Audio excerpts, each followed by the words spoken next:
ఏమి ఎదురు దెబ్బలా సొక్కెదురులే, ఎక్కడ విచారణ జరిగి కొట్టేలే. ప్రాథమిక స్థాయిలో సాంకేతిక కారణాల వల్ల ఈ కేసు ఎందుకు తీసుకోవాల్సి వస్తుందో చెప్పమని అడిగినారు అంతే. దాని మీద వివరణ ఇస్తారు, దాని మీద కావాలంటే మళ్ళీ ఆ కేసును కొనసాగిస్తారు. దానికి సంబంధించినటువంటి దాంట్లో మీరు తప్పించుకోలేరు. ఆ సిబిఐ విచారణకు మీరు ఎందుకు అనుకడతారో దానికి సమాధానం చెప్పండి.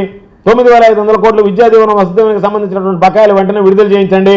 వీటితో పాటు మీరు ఏదైతే 3,000 రూపాయలు నిరుద్యోగ భృతి ఇస్తున్నారో సంవత్సరానికి 36,000 ఎకరా ఒక్కొక్కడికి 1,08,000 కోట్ల రూపాయలు 1,08,000 రూపాయలు అప్పు పడ్డారు కాబట్టి ఆ అప్పు చెల్లించండి అని చెప్పి ఈ ప్రధానమైనటువంటి డిమాండ్తో ఈరోజు వైఎస్ఆర్ కాంగ్రెస్ పార్టీ పోరాటం ప్రారంభించింది, పోరాటం కొనసాగిస్తుందని ఈ సందర్భంగా తెలియజేస్తూ ఈ పోరాటంలో ఈ జిల్లాకు సంబంధించినటువంటి మా నియోజకవర్గ ఇన్ఛార్జీలుగా ఉన్నటువంటి 11 మంది ఈరోజు గట్టిగా నిలబడి ఆ కార్యక్రమాన్ని జయప్రదం చేయడంలో కీలకమైనటువంటి పాత్ర పోషించారు.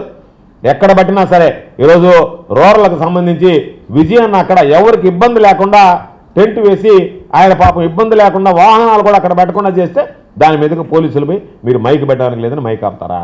అది తొలగించాలని అంటారా? మీరు చేయగలరా? చేశారా? ఆయన ఏమన్నాడు, నేను తీను, మేము పెట్టేదే అని చెప్పి ఎదురు తిరుక్కుంటే మీరు ఏం చేయగలిగారు? తోక ముడుచుకొని పారిపోయారు.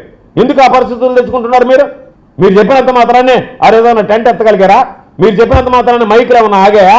లేదే, ధైర్యంగా పోరాడాడే. ఎందుకు ఆపుతారన్న అడిగాడే. ఎవరికి నష్టం జరిగిందో చెప్పమన్నాడే. చిల్లర చేష్టాలు, చిల్లర వ్యవహారాలు ఇప్పటికైనా మానుకోండి.